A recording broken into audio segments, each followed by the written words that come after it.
Ndabashimiye cyane kuba duhuriye hano, ni ingenzi tugiye kwiga amasomo yadufasha mu buzima bwacu. Uyu munsi ikintu tugiye kureba cyane ni ikintu bita stress cyangwa se umuhangayiko, icyo utera ku mubiri wacu. Turabona ko izi ndwara zose twivuza inyinshi ziterwa n'iki kintu bita umuhangayiko. Umuhangayiko turaje turabirambura. Ubundi iyo tuvuze stress twumva iki? Tekereza uramutse ufite ikizamini ukaba uri hagati muri izi modoka,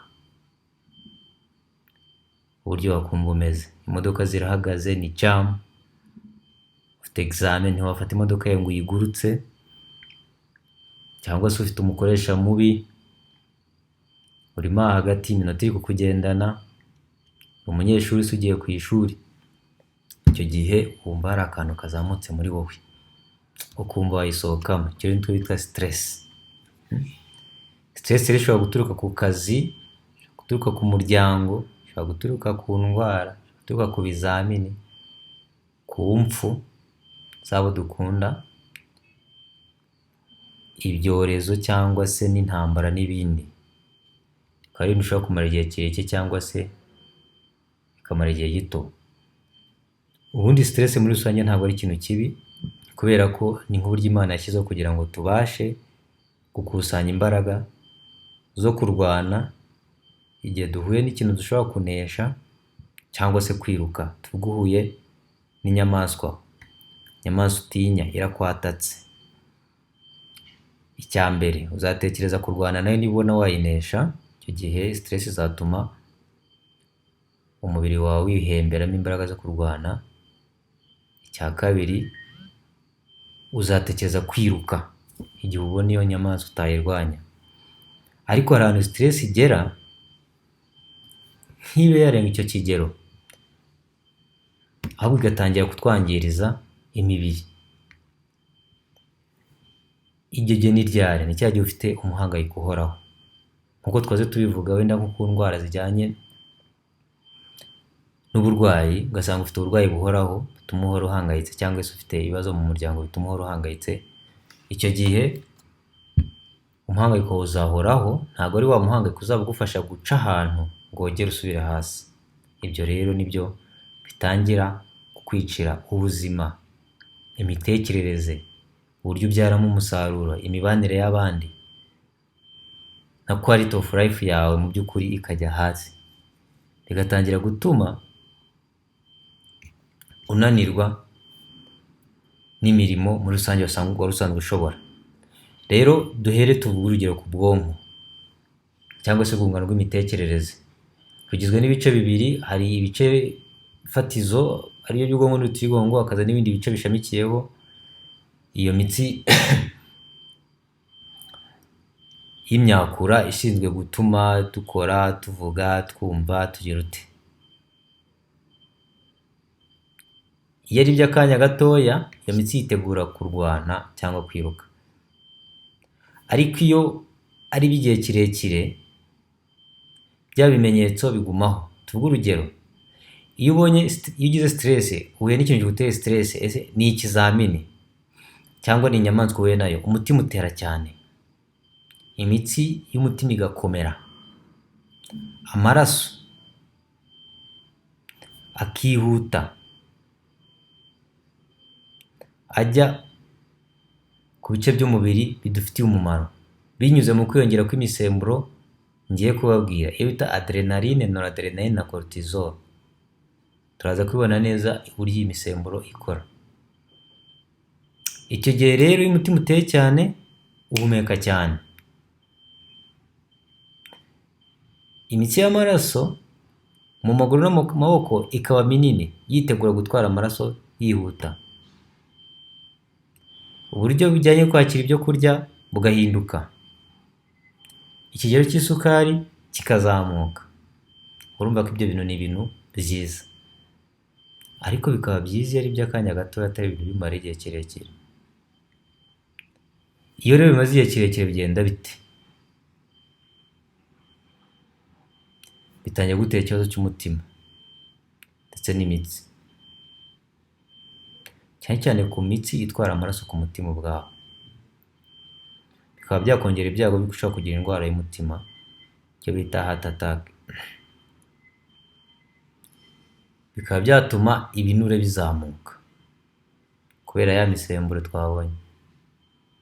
Bikaba byatuma umuvuduko w'amaraso uzamuka, umutima urimo uratera cyane, imitsi ikomeje. Bikaba byatuma ugira na stroke. Stroke ishobora guterwa no guturika kw'imitsi mitoya cyangwa se kuziba kwayo, ariko icyo biba bihuriyeho cyose ni uko igice uwo mutsi wagaburiraga kiba kitakibona amaraso. Ku bantu wenda batoya b'abakobwa bataragera mu gihe cya menopause, estrogene uwo musemburo wabo bafasha kugabanya izo ngaruka za stress. Ariko ku babyeyi bamaze kugera muri menopause, kubera ko na estrogene igabanuka, ibi bibagiraho ingaruka zikomeye cyane. Ese stress ku rwungano rushinzwe gukora imisemburo bigenda bite?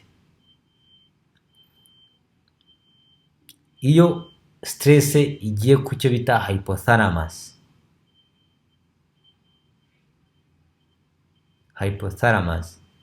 itangira kohereza signals, kandi iki ni igice gikomeye cyane kuko gikontorora izindi nzungano. Rero hari akanyama gatoya kaba hejuru y'impyiko bita adrenal gland. Iyo kabaye stimule gatangira kohereza imisemburo twita epinephrine na cortisol. Imisemburo ni myiza, ariko iyo ikomeje ari myinshi iteza ikibazo. Umwijima ukora iki? Iyo uhorana stress, isukari irazamuka, ubwo diyabete ikaba irabonetse, iyo bita type 2 diabetes. Diyabete umuntu aba ataravukanye, ahubwo ni diyabete iza iyo umuntu ahorana ibintu by'amastress cyangwa se kubw'izindi mpamvu zituma umusemburo we wa insuline utagihagije, bitewe nuko uburyo isukari mu mubiri we ari nyinshi, cyangwa se uburyo uwo musemburo utagihagije bitewe n'ubunini bw'umuntu, cyangwa se n'uburyo umusemburo utagikora bitewe na resistance n'ibintu byinshi ushobora kubitera. Ariko imwe mu mpamvu ni iyo kunanizwa nuko isukari ihora ari nyinshi mu maraso. Mu rwungano rwo kurya cyangwa se rw'igogora hari ibimenyetso umuntu ashobora kugira mu ijosi. Harimo abantu bagira stress bagatangira kwiyahuza itabi, inzoga. Ibyo ngibyo byo ubwabyo ni ikibazo.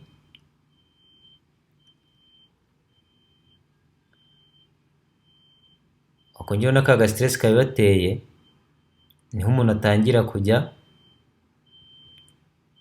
ababara mu gifu, atangira kugira ibirungurira byinshi, amasida akajya azamuka. Niba wari ufite ibisebe byo mu gifu noneho bikakumerera nabi cyane,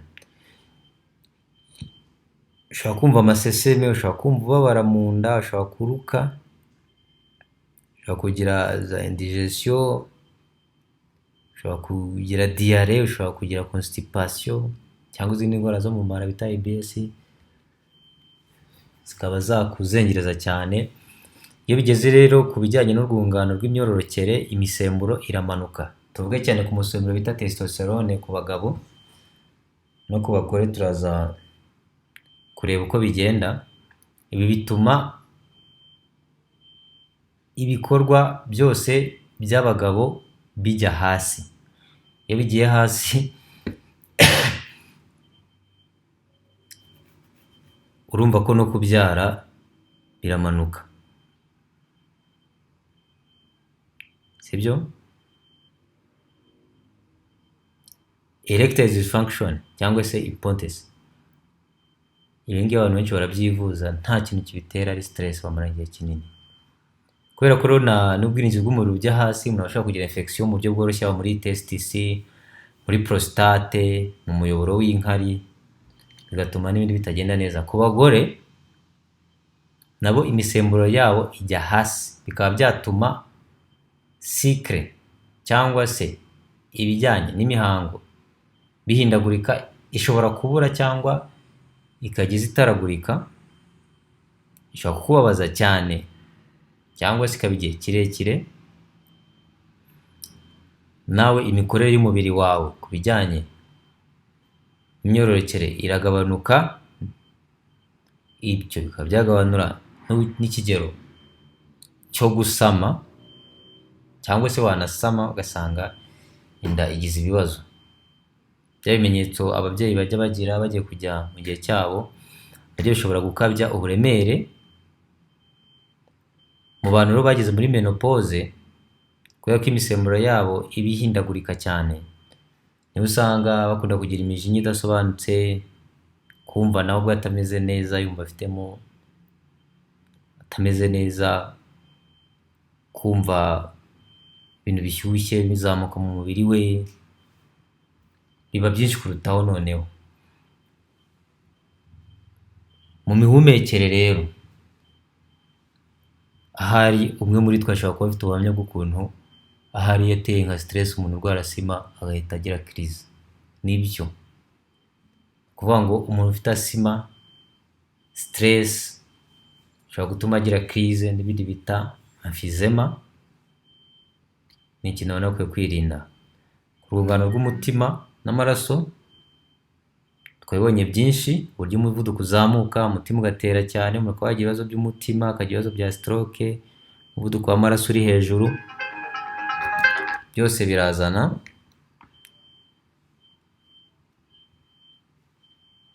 Ariko hari ubushakashatsi bwagiye bugaragaza ko umuntu ashobora kugira n'ibyo bita arrhythmia, cyangwa se gutera nabi k'umutima, bikaba byatuma n'ubundi habaho ibyago by'uko uburyo bwo kuvura kw'amaraso butaba buzima.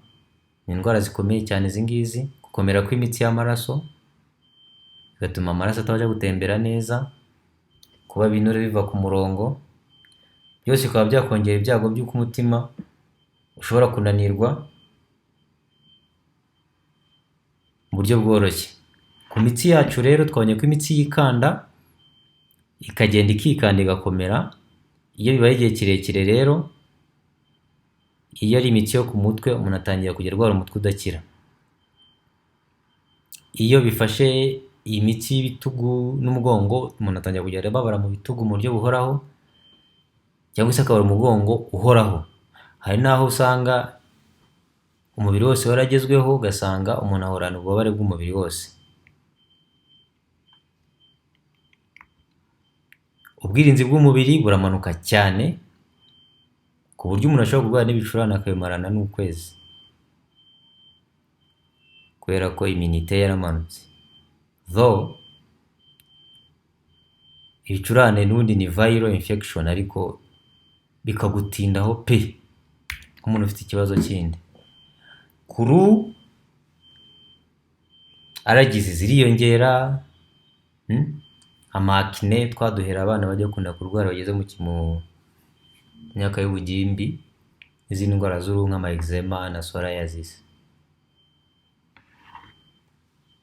Rero hari ibyo bita physical symptoms, izindi umuntu ashobora kubona avanyemo kubabara, ashobora no kugira ibya diarrhea na constipation, kimwe kikaba cyaza cyangwa ukabona ikindi, kubabara mu gatuza, kumva umutima utera cyane kandi nta kintu cyagukanze,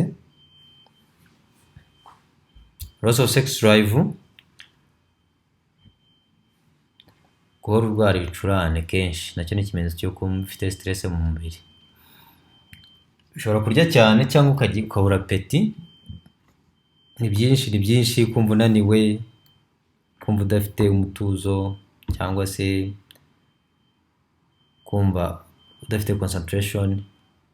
Wakwicara ngo ugiye kwiga n'urugero kumva ntabwo uri kugira concentration ngo wige koko uko byari bisanzwe. Ushobora kugira symptômes zo gusinzira cyane, cyangwa se ukabura ibitotsi. Ushobora gutangira kwirengagiza inshingano, gukoresha ibiyobyabwenge, gukoresha inzoga n'itabi. Hari n'utundi tuntu abantu bajya bagira, bikunda kuba nko ku bana, yagiraga stress ukabona ari kurya intoki, utwo tuntu ugasanga umuntu ni mukuru ariko turahari. Ushobora kugira ibibazo mu gufata mu mutwe, kugira ibibazo mu gufata ibyemezo, ugatangira kujya ufata ibyemezo uhubutse kandi bitari byiza, guhora ubona ibintu mu buryo butari bwo, buri negative, buri gihe ubona ibintu byose bitazagera ku kintu kizima, guhora uhangayitse, cyangwa gutuma ugira umuhangayiko ukabije, cyangwa se kugaragara nk'umuntu utishimye igihe kirekire, kuba uri wa muntu umuntu ashobora kurakaza gatoya ukaba urabikomeje cyane, nk'aho ari ikintu gikomeye kibaye, kumva uri wenyine, kwikura mu bandi n'ibindi. Ariko ibi byose biterwa, ibimenyetso nshobora kugaragaza ashobora kuba atari byo mugenzi wanjye yagaragaza, bitewe n'uburyo we asanzwe ateye, imiterere ye, uburyo ibintu byaje, ubumenyi umuntu afite, cyangwa se n'uburyo abona abantu bamushyigikira mu bintu arimo, bigenda bitandukana. Hari ibintu ntari buvuge kuko dushobora kuzakora ikindi kiganiro kizabivugaho bijyanye na stress management, ariko reka dutahanaka kamwe. Uyu munzani, wenda iyi minzani ntabwo ikunda gukoreshwa cyane ariko ibaho, aho icyo upima ukigereranya n'ikigero fatizo bashyize, bati iri buye ripima ikiro kimwe, ubwo rero ugashyiramo ikindi kintu kingana kiro kimwe. Mu maso y'umuntu arabona ririya baba ringanya uburemere ririya buye cyane, nawe uri kwisi ubyibaza, nyine niko bimeze, ntabwo binganya uburemere, nta naho bihuriye, ariko ubireba ari kubona binganya rwose, umunzani uringaniye. Ibanga rya mbere rero, ntukigereranye n'abakuzengurutse n'abaturanyi, kandi gerageza kuba mwiza, kugera ku biruseho kurusha uko wari uri ejo hashize. Iki cyo hasi cyo tuzakigarukaho ikindi gihe, ikiganiro tuzakora kijyanye na stress management, uburyo twagerageza kugabanya stress, kuko ntabwo twayica, twabonye ko ari ikintu cyiza ariko kikaba kibi cyamaze igihe kinini iyo tugihorana. Rero Imana idufashe, kubera ko n'ubundi muri ino si habamo stress, ariko ni gute twabasha kubaho tutagize ibibazo mu buzima kandi tubasha no kubona cyangwa se kubaho mu buzima abandi babayemo. Kaga stress kakaba gahari, ariko ntibigire ku kigero cyo kudutera indwara. Mwakoze rero kudukurikira, reka tubararikire kuzareba kino kiganiro kindi kizakurikiraho kijyanye n'uburyo umuntu yabasha kumanaginga stress. Ibisigaye mugire ibihe byiza. Mwakoze cyane.